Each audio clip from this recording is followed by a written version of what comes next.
What I'm going to do is I'm going to talk through a series of slides which are about reading comprehension and teaching reading comprehension and getting the best out of it that you possibly can.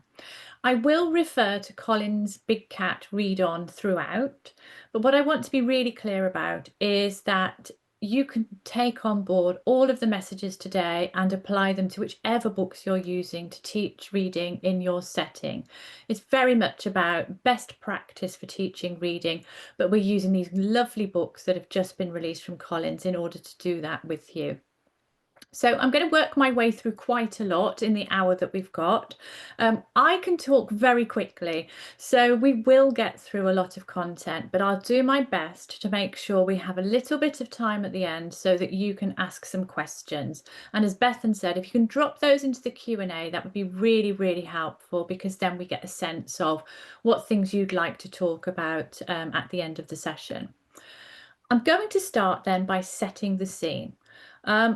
I've got a few slides here from HarperCollins and Farshaw, some research that they did into children's reading behaviours and their attitudes to reading, and also some slides from the National Literacy Trust from their survey that they undertook earlier this year with children about their reading attitudes.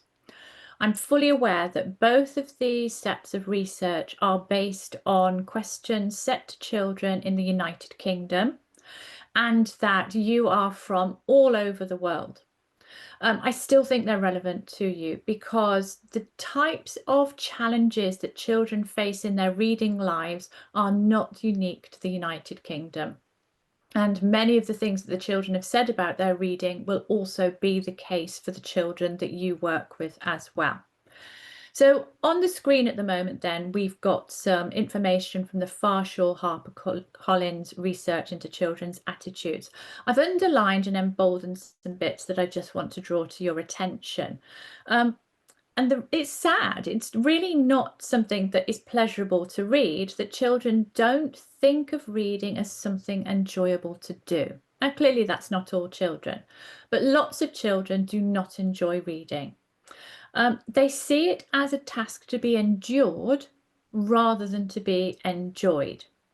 And they tell us that screen-based entertainment dominates their free time and that they're not read to often enough. Now, we're going to be talking about the teaching of reading, comprehension, how we can do that really effectively. But I did want to just talk about the Farshaw HarperCollins research because it does touch on this idea of children not being read to enough, but it also provides some really compelling evidence that when teachers read to their children for pleasure, so daily reading of books for pleasure, children's reading comprehension improves. And that's a really astonishing thing to find out, that simply reading to them for joy improves their ability to answer questions about their understanding of reading. It almost seems too simple to be true, doesn't it? But the research in this particular report backs that up. So it's a very interesting document to read, and it may influence your practice moving forward. I also want to just spend a little bit of time talking about children's attitudes to reading as found out by the National Literacy Trust in their survey of children in the 4 nations of the United Kingdom. Again, it's not easy reading because only 1 in 3 children and young people say that they enjoy reading in their free time. I mean, it's just really quite stark, isn't it? 1 in 3 enjoy reading, the other 2/3 don't. Only 1 in 5 said they read daily in their free time, with a steep decline amongst primary children and boys in particular, with 3 in 5 to 8-year-olds reporting that they enjoy reading, but that's down by 2.1% on the previous year. So it's not great reading to hear that our children don't enjoy reading. Again, we've got this sense of it's something they have to endure rather than something that they enjoy. Now, what we also get in this National Literacy Trust research into children's reading is some idea of what actually does motivate them to read. So when they do read, what are they interested in? Well, 2 in 5 of them told the researchers that they were motivated to read when the books were related to their favourite film or TV series or matched to their interests and hobbies. So that's really valuable feedback for us, isn't it? That, you know, if there are these connections to social culture, to children's popular culture and their interests, there is some interest for them. They are interested in reading them. This is fascinating, particularly in the frame of this webinar and the work that Colin's do in producing beautiful books for children. 3 in 10 children were drawn in by interesting book covers or titles. Okay, we'll come to that again in a moment. And 1 in 4 of them valued having the freedom to choose what they read, which I know, having been a teacher myself, is not always so easy because there are the books that they have to read, but the children value reading books that they want to read. And so there's something for us to learn there, to grasp from that, that we need to give them some choice. Even children that don't enjoy reading told the researchers that they appreciate that reading is important and it's got educational value.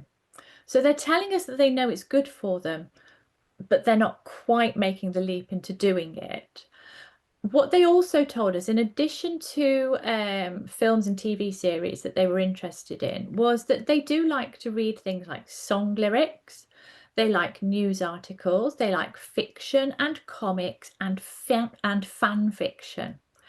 Now, that's actually quite a wide range of different types of texts, isn't it? You've got fan fiction, fiction, comics, news. You know, you've got fiction, you've got non-fiction in that selection of things that they're interested in. But they really do like it when books are aligned to things that they're interested in, and they recognise their own cultural life within those books. So that leads me into talking about moving them away from enduring reading and into enjoying reading, and the work that Colin's put into creating their Big Cat Read On series, taking on board this research and research from other years that showed us that children's interest in reading is declining, and therefore we need to create texts that they want to read themselves. So I'm going to start with the front cover of one of our read on texts that we're going to talk about today. This is The Crash by Eve Ainsworth, who writes fabulous books for children, and actually she wrote 2 books within this series.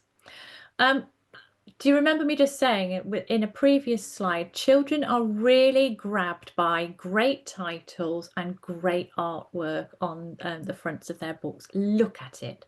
It's absolutely fantastic. It sounds exciting. I've read it. It is exciting. And it looks exciting. We've got really good contemporary graphics on the front of this text. It looks like something that children would choose to read. That artwork continues onto the back, so it wraps around the cover. And what we see is that we've got some of the features that you might find in real books, for want of a better word, trade books, the books that you would buy ordinarily at your regular bookshop. So we have got, looking in the bottom left-hand corner, the barcode. The barcode tells us how many words there are in the book, but it also does, as the books that you and I might choose to read, it gives you a little snippet, a sort of theme marker about the type of book that you're looking at. And it tells us that in this text, we are going to be reading a suspense book. Another way of thinking about it would be, you know, when you open Netflix and you get like the 3-word summaries of what the program or the film is going to be about, that's been transferred. That really contemporary summary thing has been transferred into the barcode on these books. So you've got that. The branding's really subtle. So you can see Big Cat there on the second image, it's sort of bottom right. I'll just take my cursor there so you can see it. There it is. Quite subtle. And if I just do that as well, you've got the spine as well. So on the spine, you've also got the title, the author, and again, Colin's Big Cat, but quite subtly so. The books are designed for children in upper primary, so children that have completed Big Cat.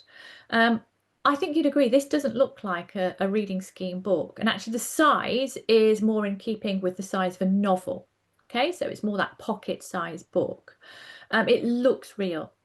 It's got really high appeal, and across this range of books you've got so many different genres that are just going to really interest children. Part of that connection with children was to give them books that represent their lives. Now, we have got, obviously, the appeal of this. It looks contemporary, it looks exciting, and like something that young people would want to read. It also has got some social and emotional issues in it, and that's a big part of this series, because we want children to see their lives represented in the texts that they read. And children face challenges, don't they, in their social and emotional lives? Some children experience things like grief through the loss of a parent or a grandparent. They may have families that break down. They may experience members of their family that are unwell. So some of that has been brought into these texts, and it's there just to help make those connections, to make them feel like something that children would want to read. I'm going to flip inside this book for you now. And this is another thing that I really like about these texts, is that, again, they don't look like reading scheme books on the inside. What we've got here then is really lovely themed end papers. You know, particularly in picture books, you get really lovely pages that don't have any story on them, don't have any imprint or title page information on them. They've just got pictures that are related to the book. And we've got that in these books here. When I wrote some of the plans, I actually used these because images are always related to the text, so therefore I get the children to predict, first of all, what can you see in the images, but predict how they might be involved in this story. And then at the end, when they were summarizing, you could say, like, go back to those predictions, look at the images in the end papers. How good were your predictions, and how were those items involved in the story? So, you know, really lovely stuff there. You've also got chapter heading artwork, just as you get in real books. So something that's connected to the story. Here we can see the minibus that's involved in the crash, and supportive illustrations throughout, just like real chapter books that children would choose to read for their pleasure, for their joy. We've got those images that are supporting the storytelling and adding to the enjoyment that, you know, children want to get from the books that they read. Now I'm going to spend a little bit of time talking about how you might plan teaching to ensure that children have really good comprehension of what they read.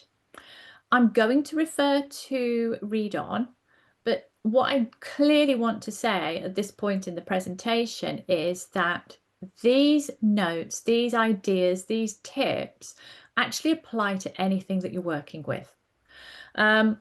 So if we just look at the plan here that's on the left-hand side of the screen, this is from Saving Anwen.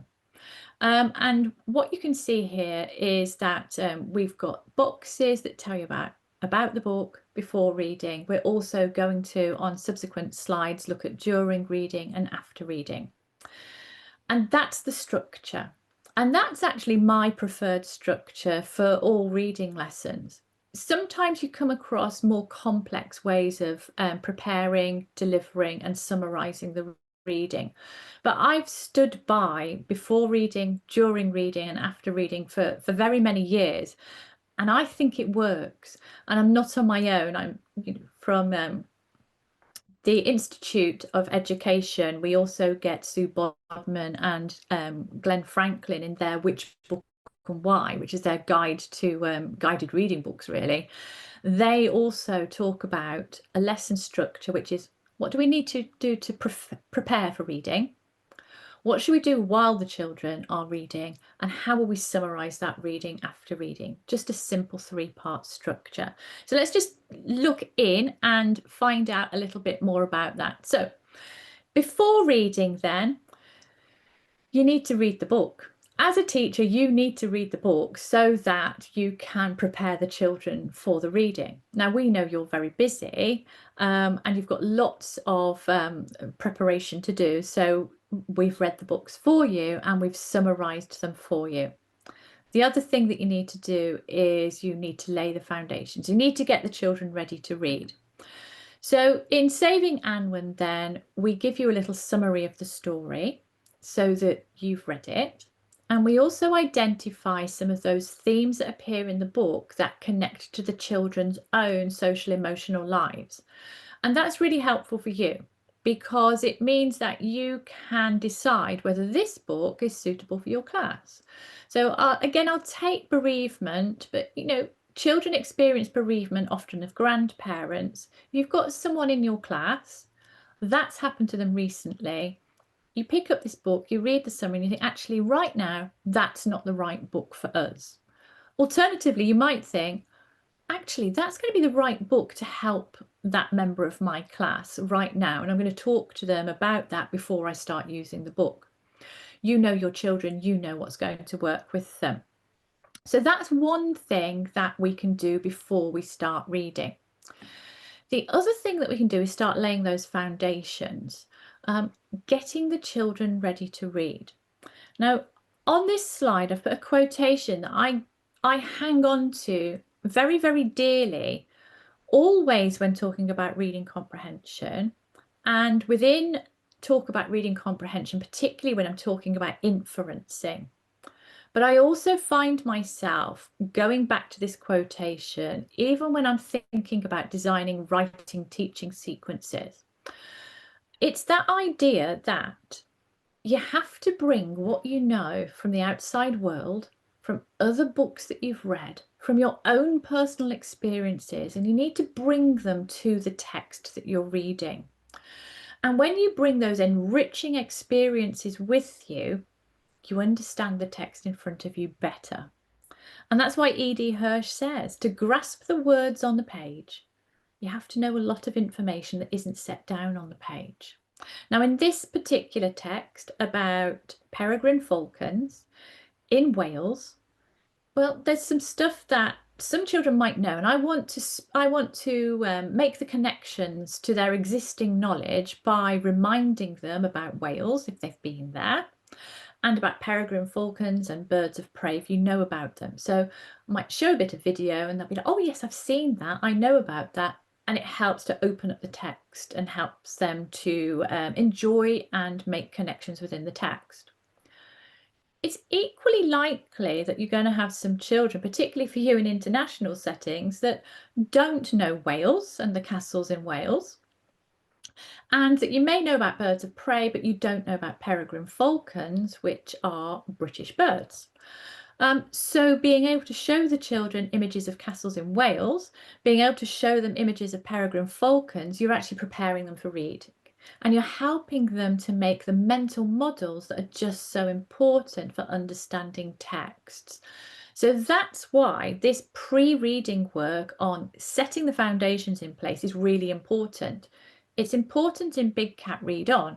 It's important in whichever texts you are choosing to use with the children in your class in order to teach reading comprehension. During reading, you'll see on the screen this time that there are quite a lot of activities in this section of the lesson plan. This is quite purposeful. What we did when we were designing and writing these plans was to bring in this element of choice. That increases the enjoyment for you, and it also, increases the enjoyment for the children as well, in that you've got this flexibility in that you can choose things that meet the needs of your class, that meet your needs as a teacher, that suit your setting, rather than having to follow every single activity that's there. You can use assessment for learning to pull out parts of the learning plan that we've put in place to meet the needs of your children. We've been very big on oracy and giving children the opportunity to talk about their understanding, to use talk to learn, but also to use talk to share their understanding of the texts that we're working with. And that involves discussion, it involves group work, paired work, using drama.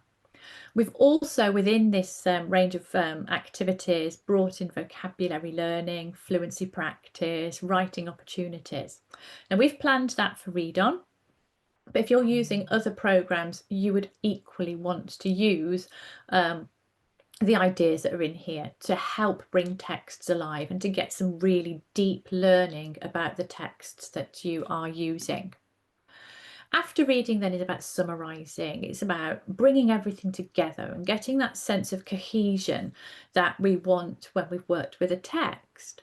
It gives the children opportunities to answer questions, but also to ask them. Now, there are book questions at the back of each book, actually, that the children can use, just like real books, because you know, quite often you'll read a novel and then there are the book group questions at the back. We've got them. So the children can hold those book group conversations about the text. But again, we've also put in plenty of other opportunities for them to engage with the text creatively, such as some writing tasks, some homework. Now, homework sometimes sounds like it's going to turn into endurance rather than enjoyment, and we don't want that. So what we've done here is we've kept the homework really light touch. I've got some examples for you. In the Crash, the book that we've already seen, the homework is finding out how to make an emergency call. So in your region, what's the number that you need to call for an emergency? How do you request the service that you need? What information would you need to share with the emergency services? That's really useful homework, isn't it? That's not homework for the sake of homework. That's going to make a difference to your children. In Beauty Spot, which features ballet, homework is to research different dance styles. Now, we've given examples that include things like Bhangra, we've got Latin dance, we have got Irish dance, but it gives your children the opportunity to take something from their world that they love and they enjoy and to research it and to then tell you about those forms of dance. And then probably my favourite homework task of all, in The House That Sailed Away, where a periscope has to be used in the story in order to navigate this house that can move. Make your own periscope, which clearly has links to science learning, doesn't it, about light and how light moves. So I would like to think that we've brought some real enjoyment into the homework activities as well, and they're not just endurance. So we're going to spend a little bit of time now thinking very generally about what comprehension is, the range of comprehension skills that we might encounter with children in the upper stage of primary. And then I'll just illustrate some of them with examples from the Read On books. But again, it's just remembering that some of the activities I'll talk about, you can use whichever reading scheme you are using. So on the screen, we've got a variety of comprehension skills that you're likely to find whether you be using the Cambridge International Curriculum, the IB, whether you be using versions of the English National Curriculum, for example. Whatever curricula you might be using, comprehension generally includes these particular categories. So let's just have a little look then how they transfer into a couple of the texts that we've got here. Here's Saving Anwen again, our lovely text about a peregrine falcon. This is about themes, this task, this comprehension task. I think themes are really difficult for children to identify. Now, I know that we've identified some themes for you at the beginning of the plans, but asking children to find themes is very deeply inferential because they've got to identify the narrative, but go below it and maybe start inferring things about characters and their motivations, and then go even deeper and get into the mind of the author and to start thinking about what's the message. What's the author telling me about? What's the moral? What's the message? What's the theme? What's going on in this book at the really deep level? And so quite often in the Big Cat Read On series, you will find prompts asking children to think about the theme of the text. We've also got Beauty Spot here. And in this one, we've got another of the really tricky reading skills, actually, which is about summarising. I think summarising is one of the hardest things we ask children to do, because they've got to reduce a passage of text into a smaller amount of words. They've got to sift out what's essential and what's non-essential. And they've got to find the words that actually categorise and bring together those really important ideas within a passage. It's difficult, isn't it? Particularly in a world where usually they write something and we say that's really good, but can you write me a bit more? What we're doing here is that's really good, but can you reduce it down even more so that it's really pithy and it's really succinct? So it's a very difficult skill. So we've brought that in quite often actually to practice. It's a life skill as well, isn't it? You know, they need to leave the primary school being able to summarize main points, main bits of information. They're going to take that with them all the way through the secondary school. So really important skill to practice with them. Vocabulary. So important, isn't it? You can't answer a retrieval question. You can't tell me about your understanding of a text. You can't do inference unless you understand the words on the page. So vocabulary is really important. In a great many schools now, we try to categorise our vocabulary teaching using the tiered approach that Isabel Beck developed. Very quickly, as a summary, tier 1 are the everyday words. Tier 2 are the words that have got usage across lots of different categories and contexts, and so they're very, very useful words. And tier 3 are really specific rare words or content specific words. So if I were talking about plants and how they make food, I would use that word photosynthesis. It's a really important tier 3 word for describing that process, but I can only use it within that context in the main. I wouldn't be able to use it over lots of different contexts as I would do with a tier 2 word, which has got lots and lots of utility. So we've directed teaching at tier 2 and tier 3 in a great many of the plans. But we've also found opportunities to look at tier 1, which quite often you would say, oh, you don't need to teach the tier 1 everyday words, but sometimes we've been able to, and I'll just show you that in a moment. But before I do, what we've also done is we've thought about the importance of dictionary and thesaurus work. And of course it's important. We want children to have definitions, working definitions for words and how we use them in different contexts. And we want to use thesauruses because we want children to build up their synonym usage so that they can have the flexibility to use slightly different words for precision within their use of vocabulary. But vocabulary work, if we're not going to be enduring it, but we're going to be enjoying it, needs to be more than find a word and write me a dictionary definition. And so we've got things like labeling images with key vocabulary. That's often with the tier 3 work. We've got matching vocabulary to meanings. We've got a whole range of really lovely things that children could do with vocabulary, and I've got a couple of them here for you. So this is one of my favourite texts. This one is funny, and I really, really enjoyed it. I did laugh out loud reading this one. This text, set during the gold rush period in the USA, has got lots of colloquial language in it. So it was really fun to pull it out, to find it, and to create some match the meaning type activities for children to use this colloquial language. Now, most of my experience is in teaching in the English system.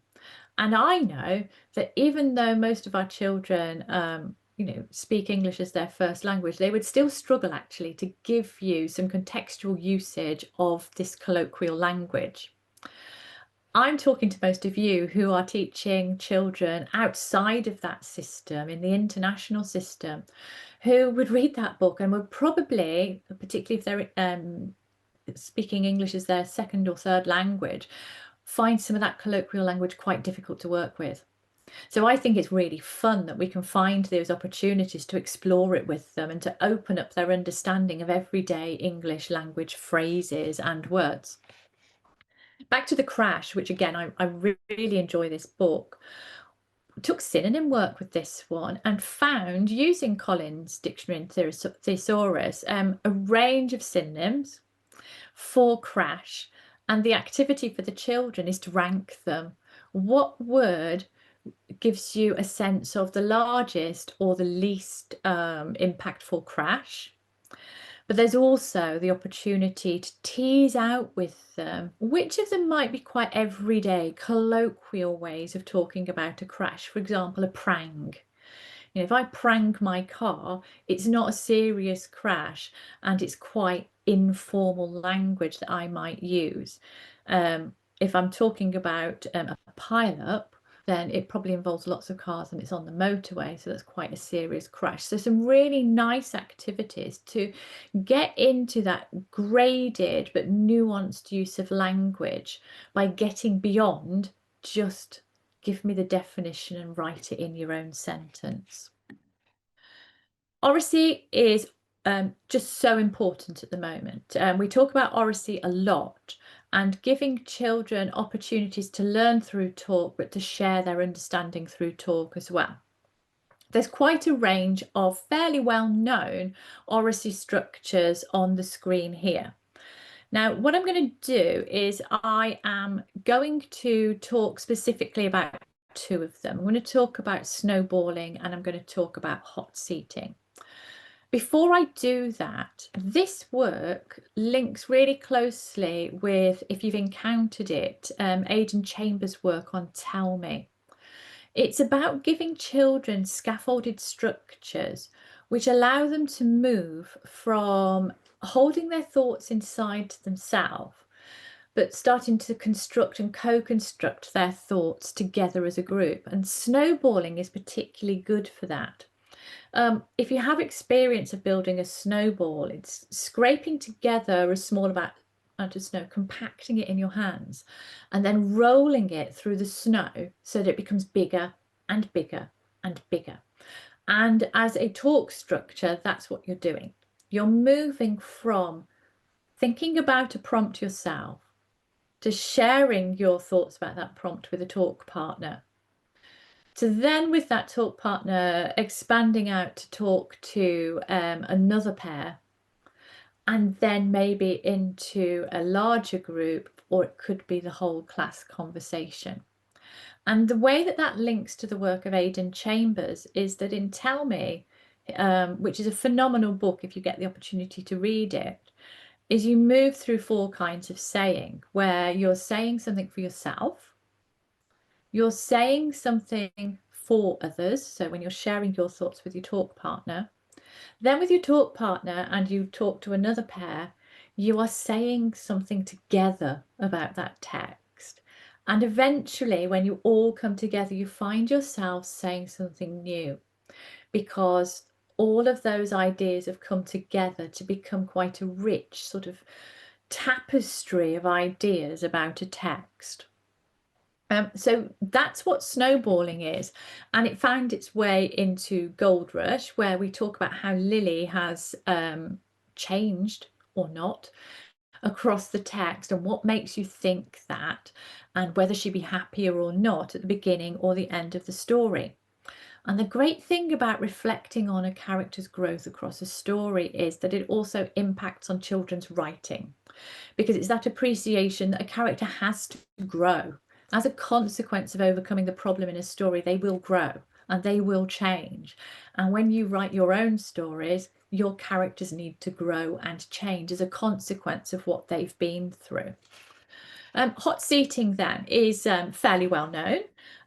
We have someone in the hot seat answering questions from the rest of the class. It's nice to put the children in the hot seat. Sometimes you have to go in the hot seat yourself, but it's nice to get the children in there. When you do hot seating, it's valuable because everybody is involved in recalling events from the story. So you've got to know the story well. The person in the hot seat has to know the story well because they've got to answer questions that are put to them about the text. The people devising the questions have got to know the story well because they've got to be able to devise questions to put to the person in the hot seat. The person in the hot seat needs to be able to empathise and take on the shoes, the persona of whoever they are being from the text. So they are developing their empathy skills and they are learning to look at the story from a slightly different direction because they are focused on being that character. The question setters have to think really deeply. How are they going to get the answers that they want from the person in the hot seat? They've also got to explore their thoughts about the text. They've got to listen to other people. As a teacher, it gives you incredible insight in terms of assessment for learning based on the quality of the questions, but also the quality of the responses from the children. You get the feedback about how well they know this text and how well they understand what's going on in this text.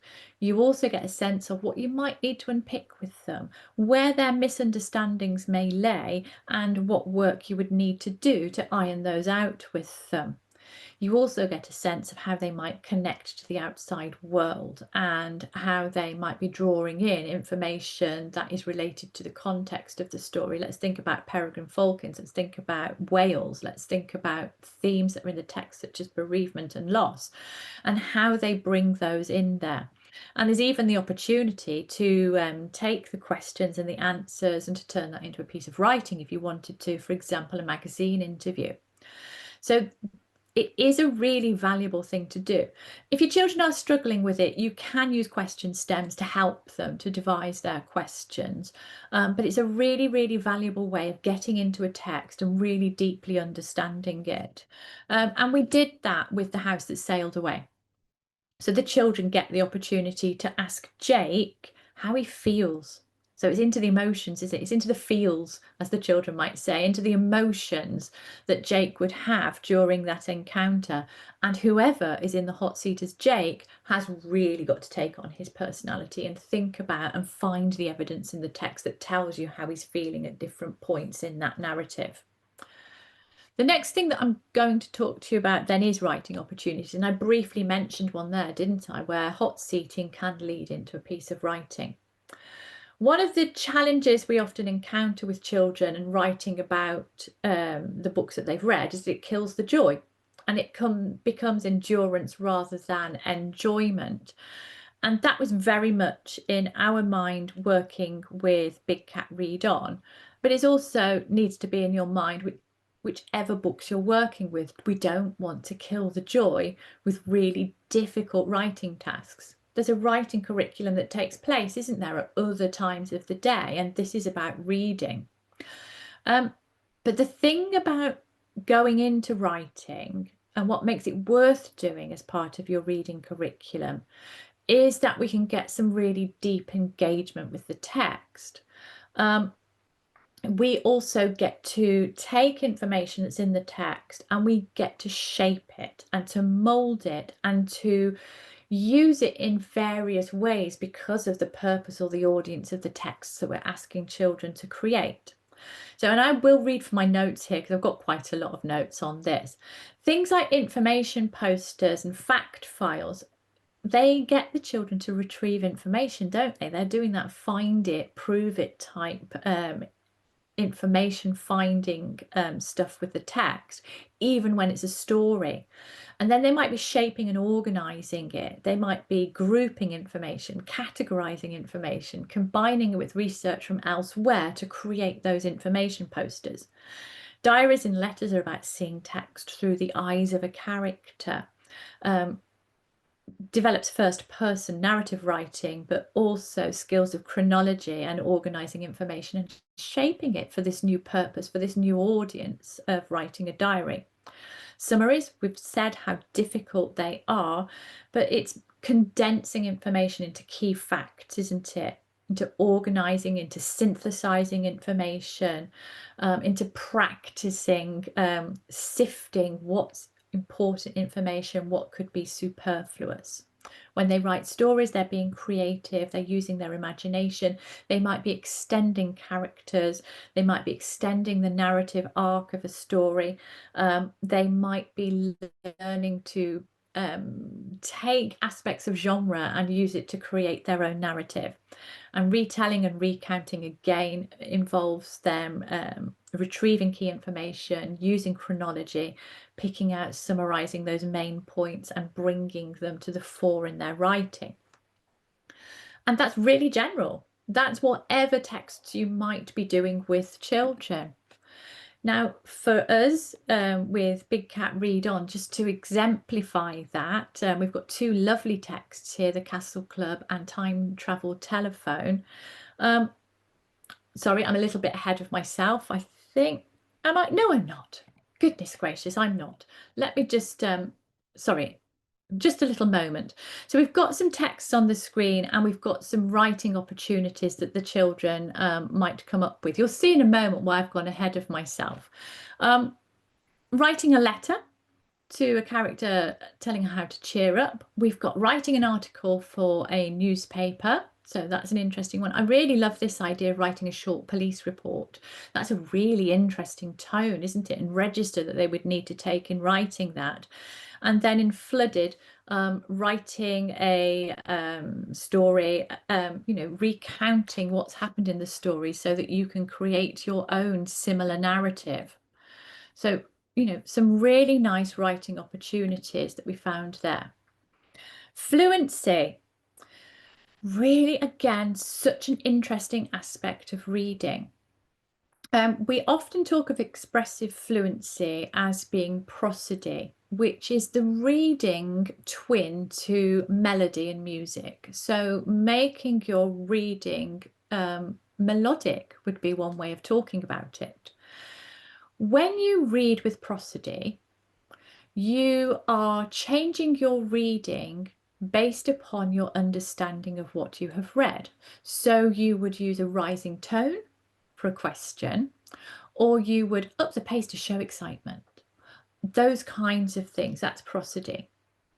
What's fascinating about prosody is, yes, if you understand the text, you can read with prosody, but you can teach children prosody so that they understand the text, and so you can flip it over. And that's a really interesting dynamic, because if you can read with prosody, you're showing that you understand the text. It's improving your comprehension, your understanding of the text. Ways we've got of doing this are things like repeated reading, so that we read the text again, so that we start to pick up a rhythm and a tone that's appropriate for that text. The best example of fluent expressive reading in any classroom is you, the teacher. And so through echo reading, you can read the text with prosody and get the children to read it back, echoing, mirroring the prosody that you have used. Choral reading is when we all read together, and that can be very supportive for children who struggle with prosody. But if they've got other children around them, they are using them a little bit like when you are singing in unison in a school assembly. You're using the people around you to support you as you come to terms maybe with remembering the melody.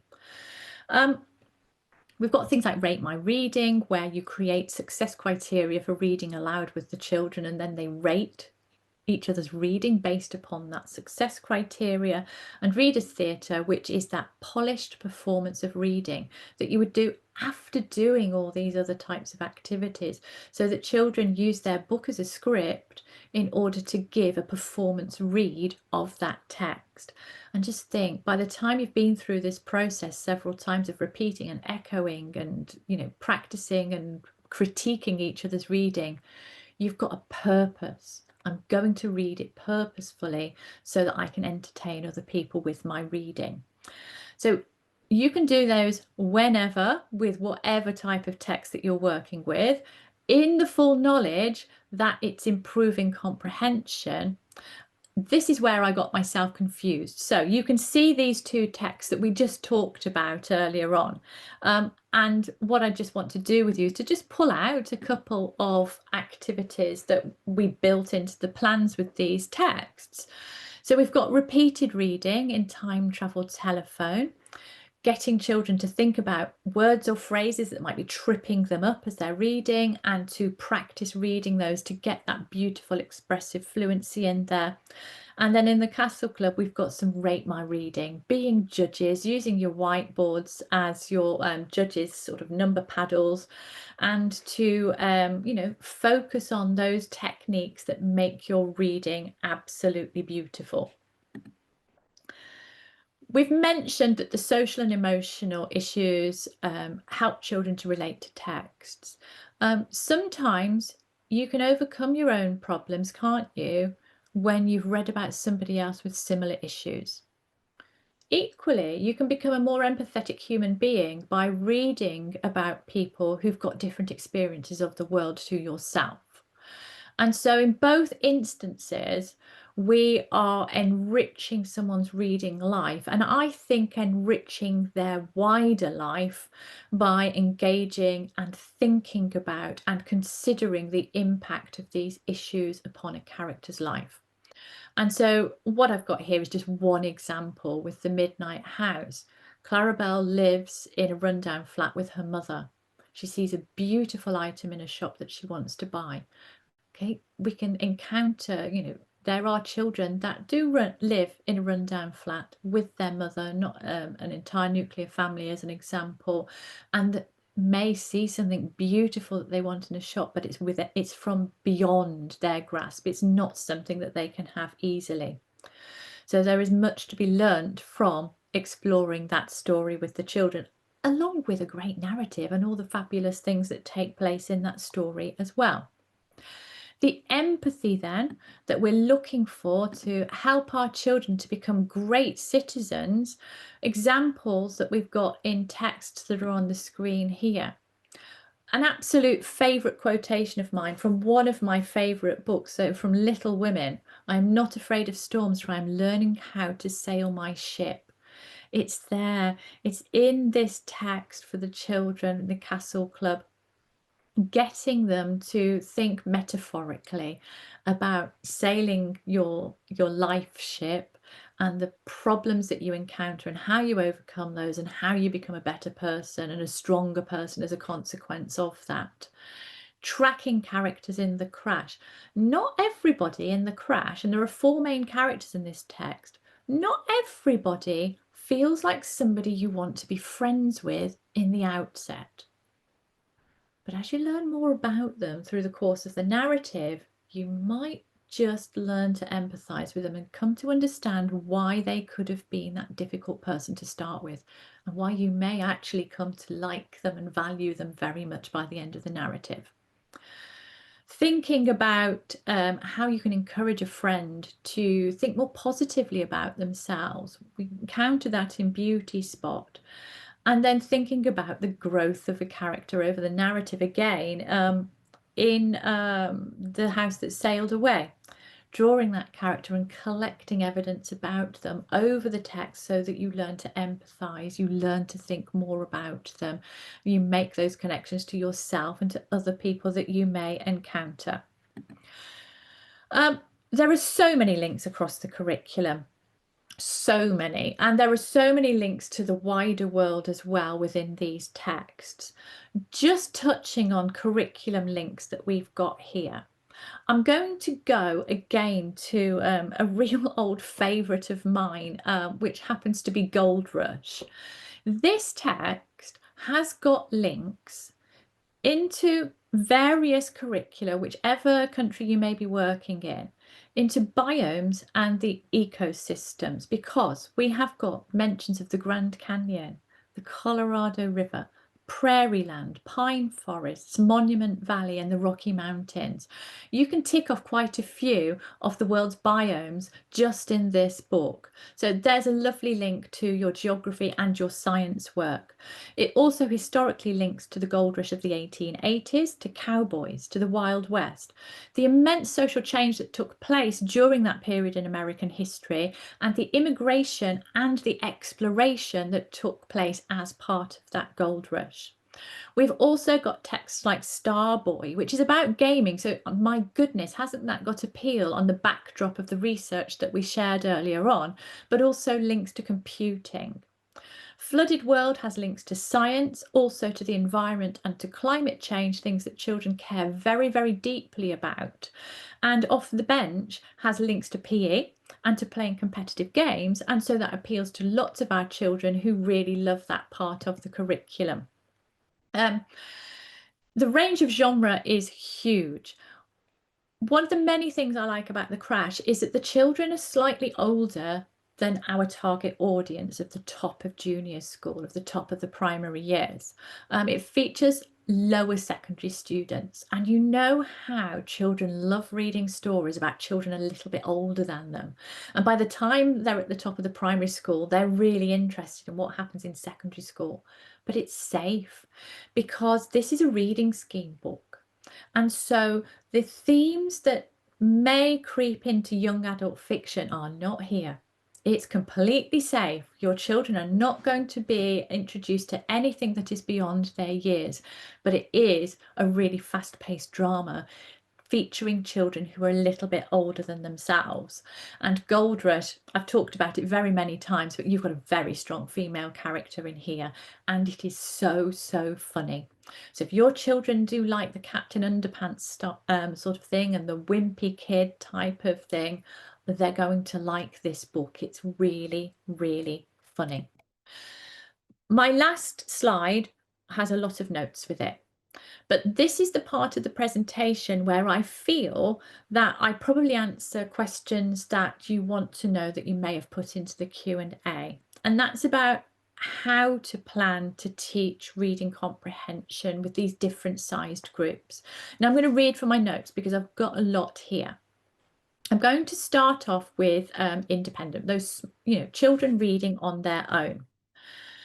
And I'm going to give you 4 bullet points.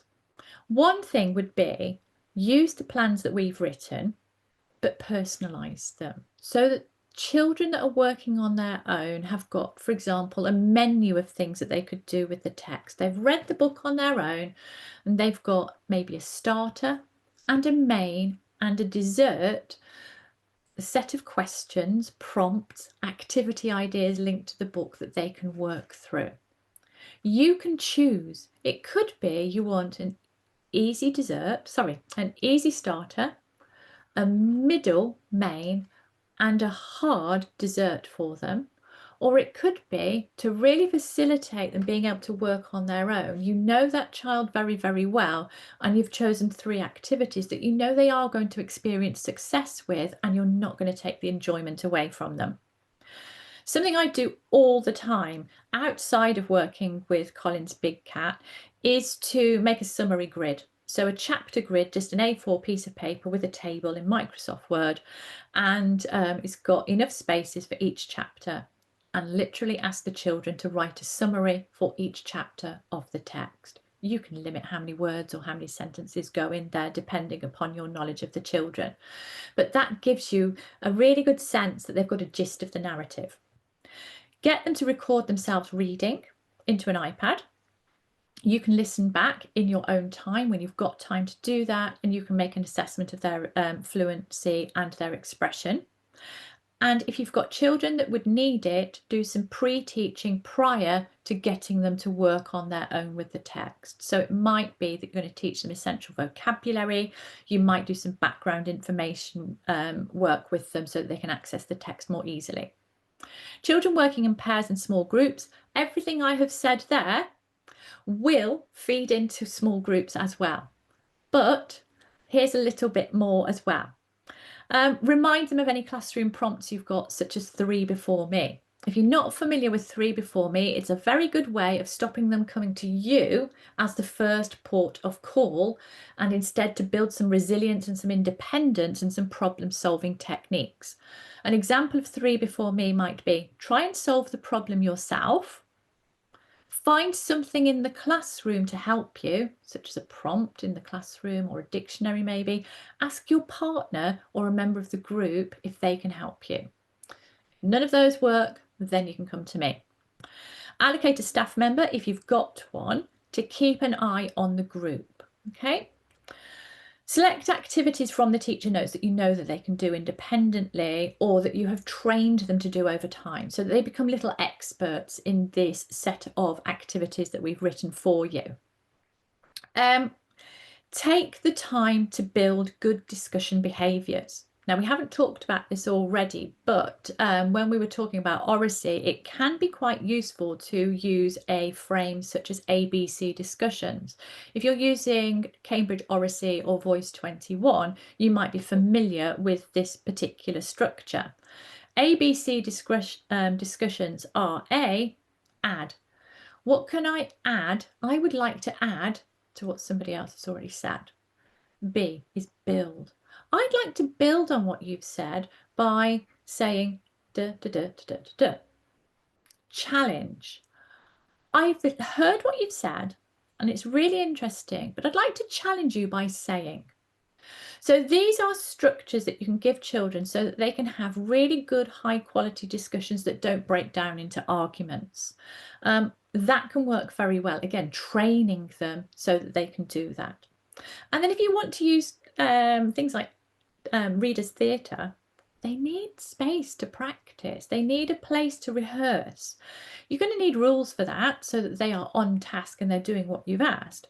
But you also don't want them interrupting you if you're teaching a group. So give them a space in which to do that practice along with some rules. And then when you're working with the whole class, in many senses, this is the easiest thing to do because you are in charge and you are leading the learning and you're not managing lots of different groups. But there are things that you can do to make it run more smoothly. For example, you can pre-teach any of the content to any children who may need it, who would struggle to keep up without it. You could send home reading for children who would not otherwise keep up with the rate of reading of the group in a whole class reading lesson. You have to have some tricks up your sleeve for children who finish early. My classic one is, can you write a new title for this book? Can you write a new title for this chapter? But you're not allowed to use these particular key words that are linked to the text. Alternatively, can you write 3 questions that you'd like to ask me about this text?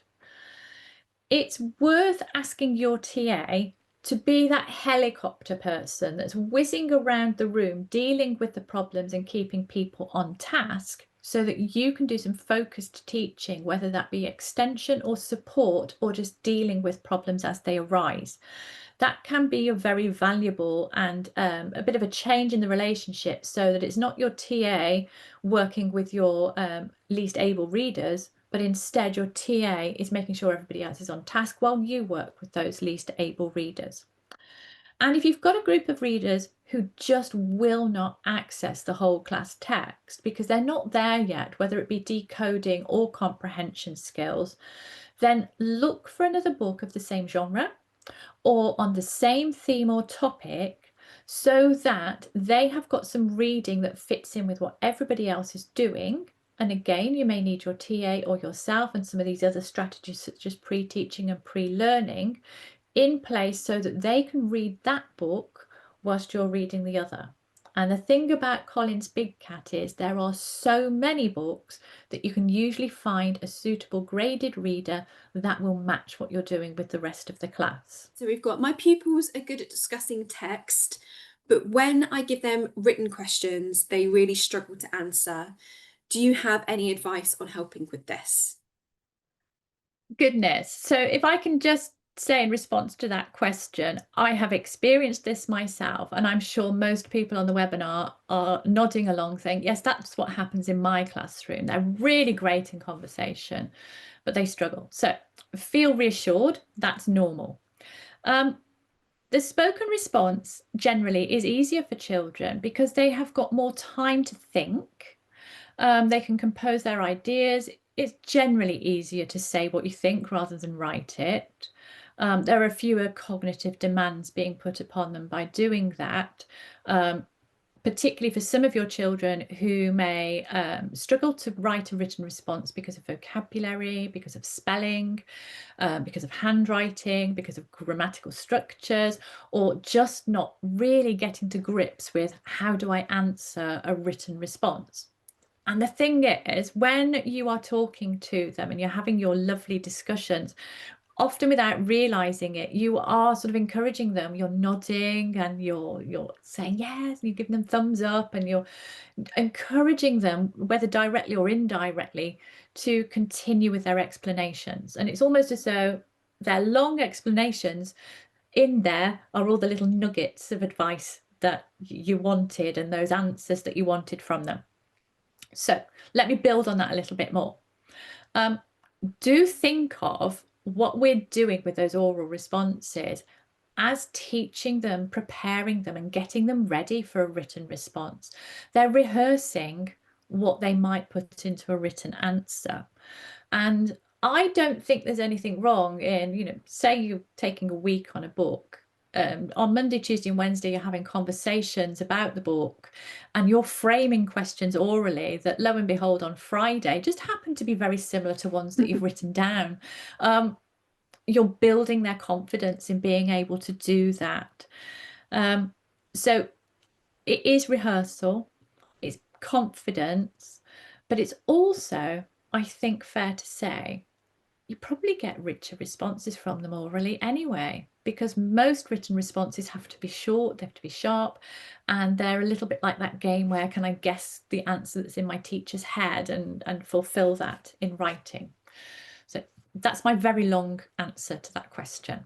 Oh, brilliant. Thank you very much. Okay, we've had another one that's come through. So how do you suggest we find out what texts are suitable for different levels of learners?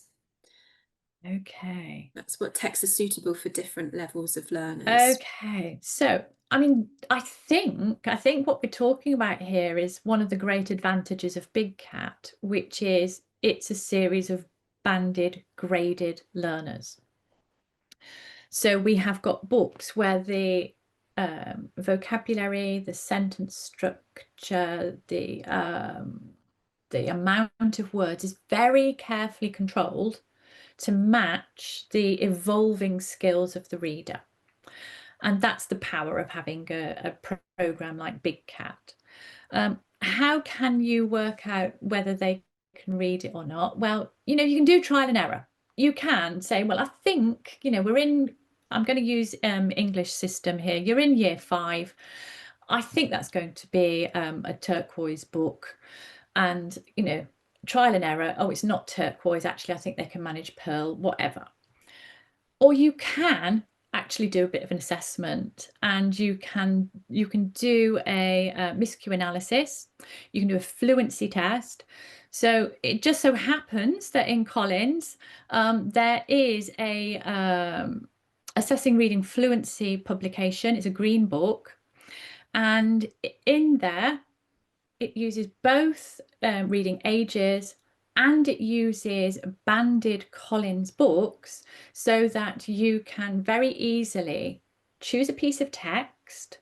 So my child has got a reading age of 10. I'm going to choose this, I think it would be Sapphire actually. I'm going to choose this Sapphire text. I'm going to give them a minute to read it.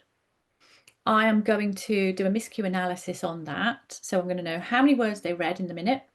I am going to work out what type of miscues they made, and I'm just going to ask them a few very simple comprehension questions. And if they've been able to read about 95% of it pretty well, I think I can probably move them up a band. That probably is my preferred way of doing it. And you might think, I've got 30 children in my class and I'm terrified of the idea and the time that it would take for me to assess every single one of them. You could get your TA to help you with it. But you could also do that sort of, we sometimes call it the Velcro children. You know which children are the markers in the class about, you know, which ones are the best readers, the middling readers, the least confident readers. Assess them. You know where all the others lie in between, and sort of Velcro them on. And you can kind of work out then, are they in the right place? And, you know, if you need to, then do an assessment with them as well. Brilliant. And it gives that level of validity as well, doesn't it? For you as a teacher, that you sort of know where they are on the band as well, and whether that is going up, whether that is maybe staying or going where they are. It just helps with navigating that. And the sort of banded readers, they go, so Big Cat goes by colours and it goes up. So you can see where the bands are by just seeing them on the front of the books. So that's something, if you wanted to kind of identify that as well. There are other books, if it's not a reading scheme, where it identifies reading age and interest age as well. Again, that's more Barrington Stoke for free readers, but if you wanted more banded reading, using those banded readers and then the assessing fluency in reading is brilliant.